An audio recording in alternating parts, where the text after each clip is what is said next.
خدا یہ عزاداری امام حسین اس کو شرف قبولیت عطا فرما۔ جتنے بھی موجود ہیں عزا خانہ شبیر میں، مالک آپ تمام احباب کے نیک مقاصد کو پورا فرمائے، اور دعا ہے خلا کے عالم ایام عزا میں مومنین کی حفاظت فرما اور موجودین کے نیک مقاصد کو پورا فرما اور امام زمان کا ظہور فرما۔ ربنا تقبل منا انک انت السمیع العلیم، اللہم صلی علی محمد وآل محمد صلوات۔ ٹائم کی مناسبت سے انتہائی مختصر وقت میں نعرہ تکبیر، نعرہ تکبیر، نعرہ رسالت، نعرہ حیدری، صلوات پر محمد و آل محمد۔ اعوذ باللہ من الشیطان الرجیم، بسم اللہ الرحمن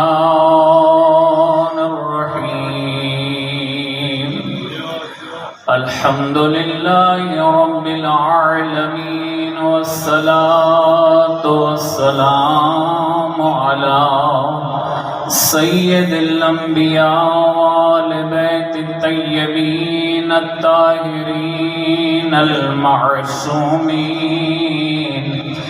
رب اشرح لی صدری ویسر لی امری واحلل عقدۃ من لسانی یفقہوا قولی، اما بعد۔ قال رسول اللہ صلی اللہ علیہ وآلہ وسلم، الحسین مصباح الہدی سفینۃ النجاة، صلوات۔ حسین بانٹ رہی ہے نجات، لے جاؤ۔ معیار سماعت بلند کرنا، یہاں آنے کا فائدہ کیا ہوتا ہے؟ یہاں فرش اعلیٰ میں بیٹھنا، ذکر سید الشہداء کرنا، اس کا مقام کیا ہے، اس کا مرتبہ کیا ہے؟ حسین بانٹ رہی ہے نجات، لے جاؤ۔ کیا کہنے اس عظمت عزاداری امام حسین پہ پیر گلشاہ جاگنا۔ حسین بانٹ رہی ہے نجات، لے جاؤ، بس ایک آنسوں کے عوض کائنات لے جاؤ۔ معیار سماعت بلند کرنا بڑا مقام ہے عزاداری سید الشہداء کا، کتنا عظیم مقام ہے، کتنی عظیم جگہ ہے، اور یہ وہ مقام ہے جہاں انسانیت کا درس دیا جاتا ہے، یہ وہ مقام ہے جہاں انسانیت سکھائی جاتی ہے، یہ وہ مقام ہے جہاں ذکر سید الشہداء بیان کیا جاتا ہے۔ تو کسی نے کیا خوب کہا کہ یہ یہاں ملتے ہیں ہر مزاج کے لوگ، یہ در حسین پر یہاں سنی بھی آئے گا، ہاں یہاں شیعہ بھی آئے گا، جہاں خدا کو نہ ماننے والا بھی آئے گا۔ یہ اگست ہے اور انڈیا 15 اگست کو آزاد ہوا۔ بتانا چاہتا ہوں کہ حسین کے ساتھ کس کس کو پیار ہے۔ جو خدا کو نہیں مانتا وہ حسین کو مانتا ہے، جو ملحد ہے وہ حسین کو مانتا ہے، جو زندیق ہے وہ حسین کو مانتا ہے۔ تو مہاتما گاندھی نے ایک اعلان کروایا کیا کہ انڈیا میں کب چھٹی ہوگی اور کب چھٹی نہیں ہوگی۔ اس نے کہا کہ ہولی پر انڈیا میں چھٹی ہوگی، دیوالی پر انڈیا میں چھٹی ہوگی، اور پھر ایک عجیب اعلان کیا، انڈیا والے حیران ہو گئے۔ کہا کہ جہاں ہولی پر چھٹی ہوگی، دیوالی پر چھٹی ہوگی، وہاں 10 محرم کو بھی انڈیا پر چھٹی ہوگی۔ کہنے لگے کہ اے مہاتما گاندھی، یہاں مسلمانوں کی تعداد زیادہ ہے، عید کی چھٹی کا اعلان تو نہیں کیا۔ خوبصورت جواب دیا مہاتما گاندھی نے، کہنے لگے عید کا تعلق ہے مسلمانوں سے، اور میں مسلمانوں کی بات نہیں کر رہا، میں انسانیت کے امام کی بات کر رہا ہوں۔ 10 محرم سے تعلق ہے سیدنا امام حسین کا، اس لیے حسین وہ ہے جو خدا کو بھی نہیں مانتا، وہ حسین کو بھی مان گیا۔ کہنے لگا مہاتما گاندھی 10 محرم کو چھٹی اس لیے ہوگی کہ 10 محرم کا دن منایا جاتا ہے یاد حسین بادشاہ میں، لہذا ہمارا بھی حق ہے جو محسن کائنات ہے اس کا ذکر منایا جائے۔ معیار سماعت بلند کرنا، جو محسن کائنات ہے اس کا ذکر منایا جائے۔ اور مقام حسین بادشاہ بلند ہی اتنا ہے، ایک دن بڑی ہی جلدی میں ایک دن سرکار امیر المومنین آئے، اپنے بیٹے حسین کی خدمت میں سامنے بیٹھے ہیں، حسین کا چہرہ دیکھ رہے ہیں اور سرکار امیر فرما رہے ہیں یا حسین آج علی کا دل چاہتا ہے کہ آپ اپنے فضائل بیان کریں۔ تو حسین مسکرانے لگے اور کہنے لگے اے آقا، حسین کی کیا جرت کہ زہرا کے سر کے تاج کے سامنے مقام بیان کرے۔ علی فرما رہے حسین میں تیرا بابا ہوں، میں کہہ رہا ہوں، میں پسند کرتا ہوں کہ آپ اپنے فضائل بیان کریں۔ تو حسین مسکرائے اور کہنے لگے بابا جان میرا پہلا فضائل یہ ہے اللہ نے جتنا عظیم باپ حسین کو عطا کیا ہے کائنات میں اتنا عظیم باپ کسی کا نہیں۔ پھر کہا میرا دوسرا فضائل ہے محمد رمضان، میرا دوسرا فضائل ہے، کہنے لگے اے میرے بابا علی اللہ نے جیسا نانا محمد مصطفیٰ حسین کو عطا کیا ہے ایسا کسی کا نانا نہیں۔ کہنے لگے میرا تیسرا فضائل ہے اللہ نے جتنی عظیم ماں سیدہ فاطمہ الزہرا حسین کو عطا کی ہے اتنی کسی کی عظیم ماں نہیں۔ پھر کہنے لگے اللہ نے جتنا عظیم بھائی امام حسن مجتبی حسین کو عطا کیا ہے اتنا کسی کا عظیم بھائی نہیں۔ پھر حسین مسکرائے اور کہنے لگے میرے بابا جان حسین کا بھی دل چاہتا ہے کہ میرا بابا بھی اپنا فضائل بیان کرے۔ تو علی کہنے لگے او میرا بیٹا حسین میرے فضائل بھی وہی ہیں جو حسین کے فضائل ہیں۔ کہا پھر بھی میرا دل چاہتا ہے میرا بابا میرے فضائل بیان کرو۔ تو امام نے فرمایا میرا بیٹا میں ایک ہی فضائل بیان کروں گا اور وہ سب سے بڑا فضائل ہے۔ علی مسکرا کر کہنے لگے اللہ نے علی کو یہ مقام عطا کیا ہے کہ علی حسین جیسے امام کا باپ ہے۔ علی حسین جیسے امام کا باپ ہے۔ اور پھر کیا کہنے حسین علیہ السلام کو کہ حسین علیہ السلام کو پھر اللہ نے عباس جیسا با وفا بھائی عطا کیا۔ آج جلوس ہے مصائب تو بھائی جان پڑھیں گے، دل چاہتا ہے کہ ٹائم کم ہے تھوڑا فضائل میں بیان کر دوں اور مصائبہ کر کے پڑھ دیں گے کہ اللہ نے حسین کو عباس جیسا بھائی عطا کیا۔ عباس کیا ہے جس پر وفا ناز کرے اسے جناب عباس کہتے ہیں، جو بنی ہاشم کا چاند ہو اسے عباس کہتے ہیں، جو علمدار ہو اسے عباس کہتے ہیں۔ کیا کہنے کسی شاعر کے کیا ہی خوب کہا کہ جب ایک بار زبان سے گزر جاتا ہے نام عباس تو بہت دیر تک لبوں سے خوشبو وفا آتی ہے۔ اور صرف اتنا نہیں ٹائم کم ہے اس لیے زیادہ جلدی پڑھ رہا ہوں۔ نام عباس عین بے الف سین 4 حرف کا مجموعہ ہے۔ تو شاعر نے کیا ہی خوب کہا کہ چن لی ازل سے علی کی عین بابعت الرسول کی عصمت کا زیب و زین الحمد کے الف کا سراپا یہ دلوں کا چین والناس کی یسین یہ نطق دل حسین ہر حرف کائنات کا عکاس بن گیا۔ سمجھنا اور جاگنا معیار سماعت بلند کرنا ہر حرف کائنات کا عکاس بن گیا۔ دیکھا جو غور کر کے تو عباس بن گیا۔ دیکھا جو غور کر کے تو عباس بن گیا۔ صرف اتنا نہیں روایات میں ہے کہ بہت سارے لفظ ہیں جس کا معنی ہے شیر۔ اسد کا معنی بھی شیر، حیدر کا معنی بھی شیر، غضنفر کا معنی بھی شیر، زرغام کا معنی بھی شیر، کیسر کا معنی بھی شیر، حارث کا معنی بھی شیر، اور تاریخ کہتی ہے عباس کا معنی بھی شیر ہے۔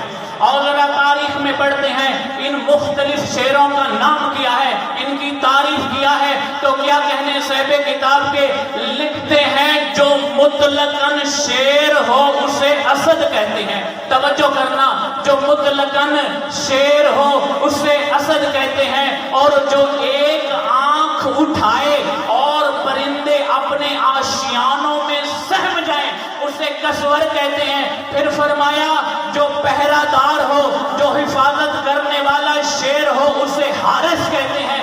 صرف اتنا نہیں، پھر فرمایا جو آنکھ اٹھائے اور پرندے اپنے آشیانوں میں سہم جائیں اسے زرغام کہتے ہیں۔ پھر فرمایا صرف اتنا نہیں، جو آنکھ اٹھائے اور ماحول کا نقشہ تبدیل کر دے اسے حارس کہتے ہیں۔ پھر فرمایا صرف اتنا نہیں، جو اپنے شکار پر پلک جھپکتے ہی جھپٹ پڑے اور شکست دے دے اسے حیدر کہتے ہیں۔ اور فرمایا عباس کسے کہتے ہیں؟ کم سنی کا عالم ہے۔ جب جناب ام البنین نے جناب عباس کو دیا علی کی گود میں اور جناب عباس نے لی انگڑائی تو حکم پروردگار ہوا جو شیر اپنے جھولے میں انگڑائی لے کر ماحول کا نقشہ بدل دے اسے عباس کہتے ہیں۔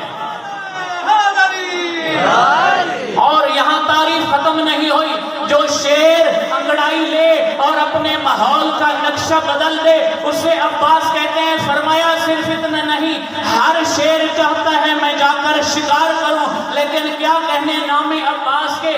عباس ایک ایسے شیر کو کہتے ہیں جو بے نیازی سے، جو صبر سے، جو اطمینان سے اپنی مسند پر بیٹھا رہے، قطار در قطار اس کا جانور شکار بنے، اسے جناب عباس کہتے ہیں۔ اور کربلا والوں کو ناز تھا اسی جناب عباس پر۔ تاریخ ہے صفین کا میدان ہے، صرف 2-4 منٹ آخری تاریخ کہتی ہے صفین کا میدان ہے، صرف 13 سال عمر ہے جناب عباس کی، ادھر میری طرف متوجہ رہنا۔ تاریخ کہتی ہے صفین کا میدان ہے، 13 سال ہے جناب عباس کی، آج جنگ ہو رہی ہے، جناب عباس نے ذرا بھی اپنے بابا علی والی پہنی، تلوار بھی علی والی اٹھائی اور اپنی سواری بھی علی والی لی اور صفین کے میدان میں آئے اور جنگ کر رہے ہیں۔ کسی نے کہا خبردار محتاط ہو جاؤ یہ تو علی آ گیا ہے، کسی نے کہا چہرہ بھی علی والا ہے، آنکھیں بھی علی والی ہیں، زور کمر بھی علی والا ہے، حسن بھی علی والا ہے اور بہت خوبصورت تھے یہ جناب عباس، رنگ کے انتہائی گورے، سفید بال انتہائی باریک اور سیاہ، اور جیسے یہ باریک بال منہ پر آتے چہرے میں ایک نور نمودار ہوتا اور سمجھنے والے سمجھ جاتے یہ نور خدا کا ایک مظہر ہے، اور کہنے لگے آج محتاط رہنا صفین میں کوئی اور نہیں، عباس جنگ کر رہے ہیں۔ اور کسی نے آ کر علی کی خدمت میں کہا اے علی آپ تو ادھر بیٹھے ہیں اور یہ صفین میں کون بہادر جنگجو آ گیا؟ تو علی نے کہا جا لڑنے والے سے کہہ تمہیں علی بلا رہا ہے۔ جب عباس کو پتا چلا میرا بابا علی بلا رہا ہے اور جیسے ہی علی کا نام آیا عباس گھوڑے سے نیچے اترے، کیا ہے تلوار اپنے ہاتھ میں ہے، خون کے قطرات زمین پر گر رہے ہیں اور اپنا سر پر سیاہ امامہ باندھا ہوا ہے اور کہنے لگے یہ آنکھیں بھی علی والی ہیں، یہ حسن بھی علی والا ہے، بہت خوبصورت ہے۔ صرف اتنا نہیں اتنے خوبصورت تھے، تاریخ کہتی ہے جب مدینے کی گلیوں میں جناب عباس جاتے لوگ دکانیں بند کر دیتے اور جناب عباس کے چہرے کو دیکھتے، آنکھیں علی والی تھی بڑی بڑی، اور جب دشمن کو دیکھتے دانتوں پر دانت رکھتے، چہرہ سرخ ہو جاتا، بڑے بڑے سرماؤں کا پتا پانی ہو جاتا۔ اور آج علی کہنے لگے کہ اے عباس میں تیرے فضائل سن کر بہت خوش ہوا، آج تیرا مقام میں سن کر بہت خوش ہوا، اور یہ میرا بیٹا عباس ہے اور میں نے اس عباس کو اللہ کے سے حسین کی نصرت کے لیے لیا ہے۔ اور کیا کہنے اس عظمت عباس کے کہ ہم اس کو قمرِ بنی ہاشم کہتے ہیں۔ توجہ کرنا، اگر گھر میں ایک خوبصورت ہو تو یہ آسان ہے، اگر ایک پڑھا لکھا ہو تو یہ آسان ہے، اگر ایک عہدے پر ہو تو یہ آسان ہے، لیکن جس گھر میں نبی جیسا حسن کا مالک بیٹھا ہو، جس گھر میں علی جیسا شیر خدا بیٹھا ہو، جس گھر میں حسن اور حسین بیٹھے ہوں جو نکلے ہی حسن سے ہوں، اگر اس گھر میں کوئی عباس آ جائے، اور جب علی نے عباس کو دیکھا سفین سے آتے ہوئے، ایک لقب دیا، ایک ٹائٹل دیا اور کیا کہا؟ ہاذا قمرو بنی ہاشم، اور دنیا والے یہ کوئی اور نہیں، یہ میرا بیٹا عباس ہے اور بنی ہاشم کا چاند ہے، اور یہ میرا بیٹا عباس ہے اور بنی ہاشم کا چاند ہے۔ صرف آخری جملہ جناب عباس کی عظمت میں، پھر بھائی کو ٹائم دیتا ہوں کہ ہم اس کو علمدار بھی کہتے ہیں، جناب غازی عباس علمدار۔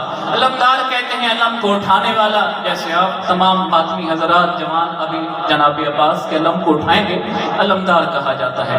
تو یہاں یہ بھی اپیل ہے کہ جب اس علم کو اٹھانا، یہ نہ سمجھنا کہ ہم صرف محرم کے 10 دنوں میں اس علم کو اٹھاتے ہیں، بلکہ پورا سال خیال رہے کہ جس ہاتھ میں علم عباس ہونا، یہ ہاتھ پھر کبھی کسی مظلوم پر نہ ہوتے، یہ ہاتھ کبھی کسی یتیم پر نہ ہوتے، یہ ہاتھ ظالم کی حمایت کے لیے نہ اٹھے، یہ ہاتھ ہمیشہ دفاع دین کے لیے اٹھے۔ آپ نے آپ کو معمولی نہ سمجھا کریں، جب علم اٹھاتے ہیں تو آپ نمائندہ عباس ہوتے ہیں۔ یہ کالے کپڑے پہن لینا، یہ لباس پہن لینا، محرم صرف لباس کے تبدیل کرنے کا نام نہیں ہے، اپنے کردار کو تبدیل کرنے کا نام محرم ہے۔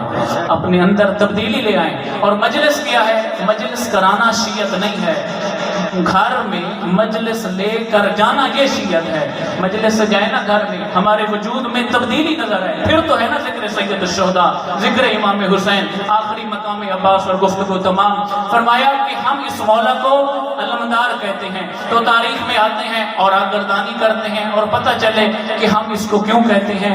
تاریخ کہتی ہے آدم نے بھی علم اٹھایا لیکن علمدار نہ رہے، شیش نے بھی اٹھایا علمدار نہ رہے، جناب یوسف نے بھی اٹھایا علمدار نہ رہے، یعقوب نے اٹھایا علمدار نہ رہے، جناب موسیٰ نے اٹھایا علمدار نہ رہے۔ تاریخ کہتی ہے حد ہے محمد المصطفیٰ نے بھی علم اٹھایا لیکن علمدار نہ رہے۔ کیوں نہ رہے؟ اب ذرا سننا، سب سے پہلے آدم نے علم اٹھایا، علم واپس کیا، علمدار نہ رہے۔ شیش نے علم اٹھایا، علم واپس کیا، علمدار نہ رہے۔ نوح نے علم اٹھایا، علم واپس کیا، علمدار نہ رہے۔ موسیٰ نے علم اٹھایا، علم واپس کیا، علمدار نہ رہے۔ جناب یعقوب نے علم اٹھایا، علم واپس کیا، علمدار نہ رہے۔ حد ہے اللہ کے محبوب محمد المصطفیٰ نے بھی علم اٹھایا، علم واپس کیا، علمدار نہ رہے۔ حسین نے علم اٹھایا، علم واپس کیا، علمدار نہ رہے۔ لیکن تاریخ کہتی ہے اس کائنات عالم میں ایک واحد جوان ہے جس پر شجاعت کو ناز ہے، جس پر دلیری کو ناز ہے، جس پر جرت کو ناز ہے، اور وہ کوئی عام نہیں، وہ جناب عباس ہیں۔ علم اٹھایا، علم واپس کیا، ہاتھ تو ظالم نہ رہے لیکن قیامت تک ہر بندہ جب بھی علم عباس پر نظر کرتا ہے سلام کر کے کہتا ہے السلام علیکہ یا قمر بنی ہاشم، السلام علیکہ یا ابا الفضل العباس۔